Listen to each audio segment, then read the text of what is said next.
Praise the Lord. सबको जय मसीह की। खुदा का धन्यवाद है कि परमेश्वर ने हमें संभाल कर रखा है, और मैं आशा करता हूँ कि प्रभु यीशु मसीह ने जितने जन इस वीडियो को देख रहे हैं, खुदा ने सबको संभाल कर रखा है।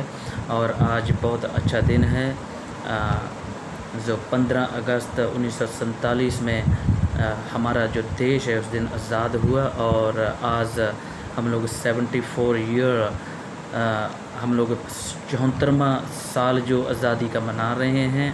उसके लिए आप सब लोगों को, जितने भी भाई बहन देख रहे हैं, उन सबको मैं स्वतंत्रता दिवस पर बधाई देना चाहता हूं। खुदा का धन्यवाद है कि परमेश्वर ने जो हमें हमारे देश को जो 74 साल पहले 15 अगस्त 1947 में जो खुदा ने हमारे जो देश को आज़ादी दी है, उसके लिए खुदा का धन्यवाद करते हैं। परमेश्वर हमें प्यार करता है और खुदा हमें जो बहुत प्यार करता है। खुदा ने हमें आज़ादी को दिया है, इसीलिए जैसे हम लोगों ने शरीर की आज़ादी को तो पहन लिया है, खुदा ने हमें आज़ादी को दिया है। हम लोग आज आज़ाद हैं, हम लोग अच्छा खाते हैं, अच्छा पीते हैं। परमेश्वर ने हमें रहने के लिए जगह दी है, और परमेश्वर ने हमें दूसरे दुश्मनों से, यानी दूसरे लोगों से, दूसरी कंट्रियों से खुदा ने हमें जो आज़ाद किया है। परमेश्वर ने हमें स्वतंत्रता तो को दिया है, और खुदा का धन्यवाद करते हैं।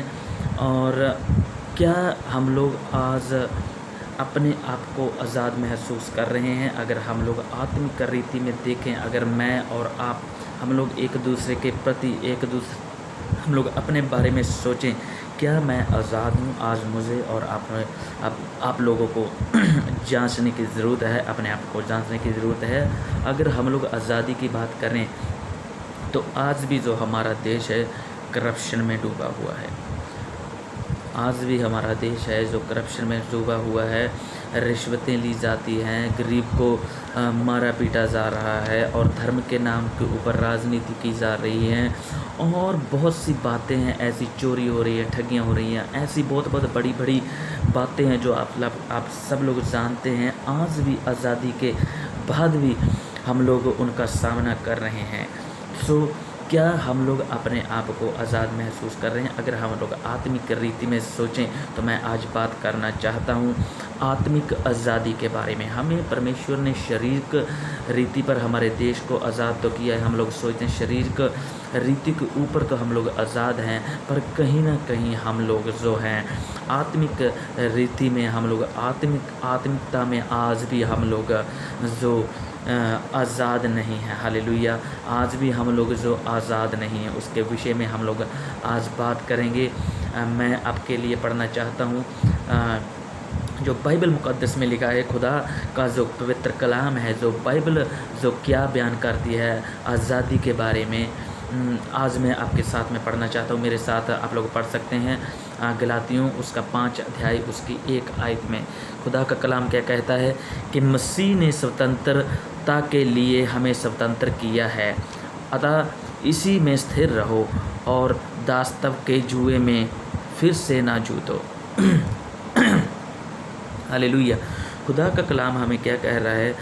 परमेश्वर का कलाम हमें बताना चाहता है कि मसीह ने जो अपना बलिदान दिया, जैसे हम लोग देखते हैं कि हमारे देश की आज़ादी के लिए हज़ारों लोगों ने जो बलिदान दिया है, तब हमारा जो देश है आज़ाद हुआ है। उसी रीति से प्रभु यीशु मसीह ने जो अपना बलिदान दिया है कि हमें स्वतंत्र करे। तो खुदा का कलाम क्या कहता है कि स्वतंत्रता के लिए हमें स्वतंत्र किया गया है। हालेलुया। स्वतंत्रता के लिए हमें स्वतंत्र किया गया है। तो इसीलिए परमेश्वर का वचन कहता है कि उस पाप में बढ़कर, उस बातों में पढ़कर जो तुम्हारी बातों के लिए, यानी पाप के लिए मैंने तुम्हारे लिए बलिदान दिया है, उसमें फिर ना जाओ, यानी फिर उसी पुरानी ज़िंदगी में ना जाओ, ताकि तुम लोग जो पाप के दास बन जाओ, पाप में फिर ना चले जाओ। खुदा का कलाम हमें स्वतंत्र रहने के लिए बता रहा है कि हम जो शारीरिकता से तो हमने जो स्वतंत्र हो चुके हैं, मगर आत्मिक रीति में भी हमें जो स्वतंत्र रहने की ज़रूरत है, वो आत्मिक रीति में स्वतंत्र रहने की हमें ज़रूरत है। कुछ बातें जो हमें आज भी पाई जाती हैं, जैसे मैंने पहले भी आप लोगों को बताया है कि जो जाति जाति पर और धर्म के ऊपर और ऊंच नीच के ऊपर जो आजकल वाद विवाद हो रहा है, राजनीतियाँ हो रही हैं और जो रिश्वतखोरी हो रही है, उसको लेकर आज भी हम लोग कहीं ना कहीं जो आज़ाद नहीं है, स्वतंत्र नहीं है। हालेलुया। खुदा का कलाम उसके बारे में क्या बताता है कि आज भी जो हम लोग आज़ाद नहीं हैं, आज भी हम लोग आज़ाद नहीं हैं। वो हमारा दुश्मन कौन है? हालेलुया। वो हमारा दुश्मन कौन है? आइए मेरे साथ निकालें मरकुस उसका 7 अध्याय उसकी 21 से 22 आयत हम लोग पढ़ेंगे। तो खुदा का कलाम क्या कहता है? क्योंकि भीतर से अर्थात मनुष्य के मन से बुरे बुरे विचार, व्यभिचार, चोरी, हत्या, परस्त्रीगमन, लोभ, दुष्टता, छल, लुचपन, कुदृष्टि, निंदा, अभिमान और मूर्खता निकलती है। मेरे प्रियजनों, ये वो चीज़ें हैं जो हमारे अंदर में से यानी भीतर में से जो हमारे निकलती है, जो हमें आज भी आज़ाद नहीं होने देती, जिसके कारण आज भी हम आज़ाद नहीं हैं। मैं और आप जो भी इस वीडियो को देख रहा है, आज मुझे और आपको जांचने की ज़रूरत है। क्या हम लोग इस जो बातें मैंने आपको बताई हैं, क्या हम लोग उसमें से आज़ाद हैं? यहाँ कितनी बातें लिखी हैं, मैं आपके सामने एक बार फिर कहूँगा। बुरे बुरे विचार जो हमारे मन में आते हैं, व्यभिचार, चोरी, हत्या, परस्त्रीगमन, लोभ, दुष्टता, छल, लुचपन, कुदृष्टि, निंदा, अभिमान और मूर्खता निकलती है। ये सब बुरी बातें भीतर ही से निकलती है और मनुष्य को शुद्ध करती है। मेरे प्रियजनों, खुदा का कलाम बताता है कि ये जो सब बातें हैं, जो अनचाही बातें हैं, जो गलत बातें हैं, मनुष्य के मन में से निकलती है, जो हमें शुद्ध नहीं होने देती, जिसके कारण आज हम लोग आत्मिक रीति में आज भी हम लोग आज़ाद नहीं हैं, क्योंकि हम लोग पाप के गुलाम हो चुके हैं। हम लोग पाप में ये सब बातें करते हैं।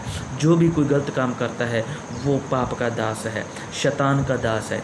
मेरे प्रियजनों, हमें आज उस पाप से आज़ाद होने की ज़रूरत है। हालेलुया। आज हमें उस दास्तव से, पाप के दास्तव से हमें आज़ाद होने की ज़रूरत है। और एक चीज़ जो हमें उस दास्तव से आज़ाद कर सकती है, वो है प्रभु यीशु मसीह। हालेलुया। तो खुदा के कलाम में क्या लिखा है? यूहन्ना उसका 8 अध्याय उसकी 12 आयत में खुदा का कलाम क्या कहता है? यीशु ने फिर लोगों से कहा, जगत की ज्योति मैं हूँ, जो मेरे पीछे हो लेगा वह अंधकार में ना चलेगा, परंतु जीवन की ज्योति पाएगा। हालेलुया। मेरे प्रियजनों, खुदा का कलाम क्या कहता है? यीशु ने उन लोगों से कहा, जगत की ज्योति मैं हूँ। मेरे प्रियजनों, प्रभु यीशु मसीह साफ साफ कह रहे हैं कि जो जगत की ज्योति मैं हूँ, आद और अंत मैं हूँ, अल्फ़ा और ओमेगा मैं हूँ। खुदा के कलाम में लिखा है कि स्वर्ग की कुंजियाँ मेरे पास है और मेरे बिना कोई भी है जो स्वर्ग में दाखिल नहीं हो सकता। पीछे होना, जो मेरे पीछे हो लेगा, यानी जो प्रभु यीशु मसीह को अपना मुक्तिदाता ग्रहण करेगा और जो प्रभु यीशु मसीह की जो आज्ञा खुदा के कलाम में जो लिखी है, अगर हम लोग उनके अनुसार चलेंगे तो हम लोग उस दास्तव से, पाप के दास्तव से बच जाएंगे और हम लोग जो जीवन की ज्योति, जो हमें अनंत काल का जीवन है, जो प्रभु यीशु मसीह के द्वारा हमें मिल सकता है, उसमें हम लोग जो प्रवेश कर सकते हैं। सो मेरे प्रियजनों, मेरा आप लोगों से यही कहने का जो तात्पर्य था, ये मैं तुम लोग को यही कहना चाहता हूँ आज के मैसेज के द्वारा कि आत्मिक आज़ादी बहुत ज़रूरी है। शरीर की आज़ादी तो हमें जो खुदा ने हमारे देश को 15 अगस्त 1947 यानी 74 ईयर पहले हम लोगों को आज़ादी दे दी है। आज मुझे और आपको, हर एक विश्वासी को जो इस वीडियो को देख रहा है और जब देखेगा, उसको अपने अंदर भीतर झांक कर देखने की ज़रूरत है। क्या मैं उन बातों से आज़ाद हूँ जो मैंने आप लोगों को बताई है? मरकुस उसका 7 अध्याय उसकी 21 से 22 आयत में खुदा का कलाम जो कहता है कि हम उस पाप में आज भी फंसे हुए हैं।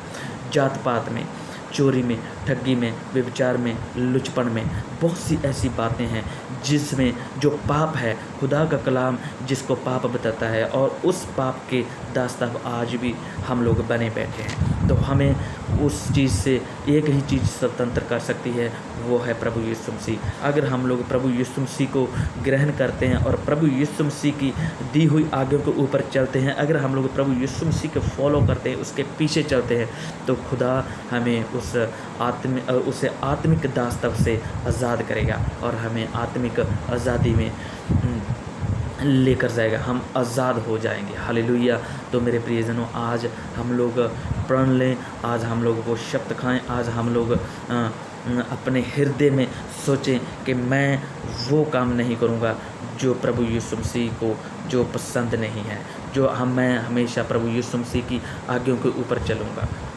ये एक विश्वासी के लिए भी है जो मसीह में है, जो प्रभु यीशु मसीह को जानता है, और ये उस भाई बहन के लिए भी है जो भी सुन रहा है, जो प्रभु यीशु मसीह को अभी तक नहीं जानता, क्योंकि खुदा हर एक को प्यार करने वाला है। खुदा नहीं चाहता कि हम लोग नाश हो जाएं, खुदा नहीं चाहता कि आप लोग नाश हो जाए मेरे प्रियजनों। इसीलिए अगर हम लोगों ने शारीरिक रीति पर आज़ादी ली है, तो हमें आत्मिक रूप पर भी आज़ाद होना ज़रूरी है। आमीन। हालेलुया। खुदा इन वचनों के द्वारा आप सबको आशीष दे। सबको जय मसीह।